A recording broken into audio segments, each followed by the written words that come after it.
Hi friends, welcome. நம்ம இன்றைக்கி gold காயினை பற்றி தான் பார்க்க போகிறோம். அதாவது கோல்டு காயின் எப்படின்லாம் பார்த்து வாங்கணும், கோல்டு ஜுவல்லரியாக வாங்குறது பெஸ்ட்டாக, காயினாக வாங்குறது பெஸ்ட்டாக, கோல்டு ரேட் வந்து குறையுமா, எப்போது சேமிக்கலான்ற மாதிரி நிறைய பேர் வந்து டவுட் கேட்டிருக்காங்க. அதை பற்றி தான் இன்றைக்கி பார்க்க போகிறோம். அது மட்டும் இல்லாமல் உண்டியல் சேவிங்ஸ் எப்படி பண்ணலாம், நகை அடமானம் வச்சு எப்படி திருப்பலாம், ஹெல்த்தி மீட் பிளான் எப்படி பண்ணலான்றது மாதிரி நிறைய வீடியோஸ் வந்து அடுத்தடுத்தது வர்றது இருக்குது. ப்ளீஸ் சப்ஸ்கிரைப் பண்ணி வச்சுக்கோங்க. நிறைய பேர் சப்ஸ்கிரைப் பண்ணாமே பார்க்குறீங்க. சப்ஸ்கிரைப் பண்ணால் தான் எனக்கு கொஞ்சம் ஒரு மோட்டிவேட்டாக இருக்கும். கண்டிப்பாக சப்ஸ்கிரைப் பண்ணிக்கோங்க. இப்போ வந்து கோல்டு காயின் எப்படி சேவ் பண்ணலான்றதை பற்றி பார்க்கலாம். கோல்டு காயின் எப்படி பார்த்து வாங்கணும் அப்படின்ற மாதிரி ஒரு டவுட் கேட்டிருக்காங்க ஒரு சிஸ்டர். அதாவது வந்து கோல்டு காயின் வந்து பார்த்திங்கன்னா ஃபஸ்ட்டு வந்து வேஸ்டேஜ் வந்து எங்கே கம்மியாக கொடுக்குறாங்களோ அதை ஃபஸ்ட்டு வந்து பார்த்து வாங்கணும். அதாவது பார்த்திங்கன்னா ஒரு ஒரு கடையிலையும் ஒரு ஒரு மாதிரி, அதாவது ஜிஆர்டியில் வந்து பார்த்திங்கன்னா 2% வேஸ்டேஜில் வந்து கொடுக்குறாங்க கோல்டு காயின்.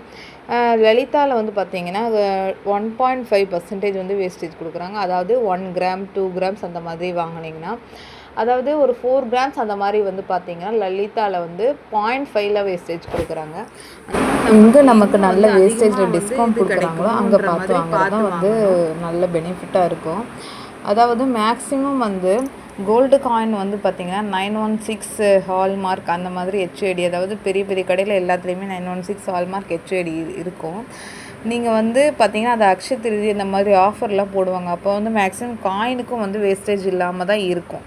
சப்ஸ்கிரைப் பண்ணி வச்சுக்கோங்க. கண்டிப்பாக நான் அக்ஷய திருதி அப்போது இல்லை நடுவில் காயினுக்கு எங்கே நல்ல ஒரு ஆஃபர் போடுறாங்க, வேஸ்டேஜ் ரொம்ப எங்கே கம்மியாக கொடுக்குறாங்கன்ற மாதிரி நான் கண்டிப்பாக அப்டேட் பண்ணுறேன் உங்களுக்கு.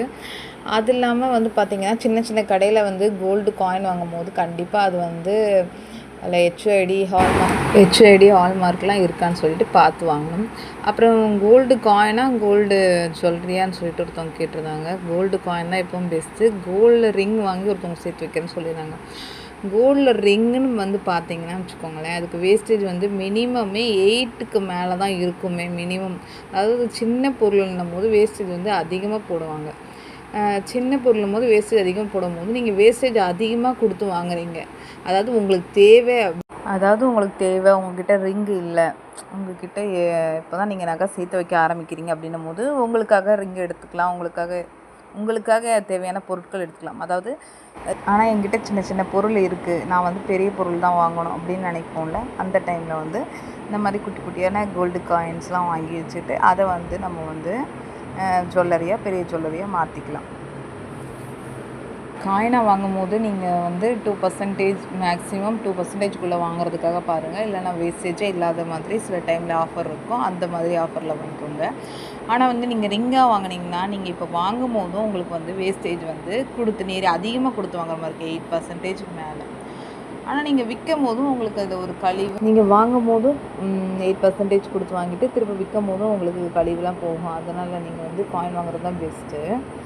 அதுக்கப்புறம் ஒருத்தவங்க கோல்டு வந்து ரேட்டு வந்து இன்க்ரீஸ் ஆகுமா டிக்ரீஸ் ஆகுமா அப்படின்னு என்கிட்ட எப்போ வாங்கலான்ற மாதிரி கேட்டிருக்காங்க. கண்டிப்பாக ரேட் வந்து குறையும் கூடும். அதாவது நீங்கள் இப்போ உங்கள்கிட்ட காசு இருந்ததுன்னா நீங்கள் இப்போ வாங்குறதா பெஸ்ட்டுன்னு நான் சொல்லுவேன். ஏன்னா நீங்கள் இப்போ வச்சுருக்க காசு வந்து இப்போ இருக்கும், சரி குறையட்டும் அப்படின்னு சொல்லிட்டு அதுக்கப்புறம் வாங்கலாம்னு நினைப்பேன். ஆனால் வந்து கண்டிப்பாக குறையும் கூடும். ஆனால் உங்கள்கிட்ட இருக்க காசு கண்டிப்பாக செலவாகிடும், அதுக்கேற்ற செலவு வந்துடும்.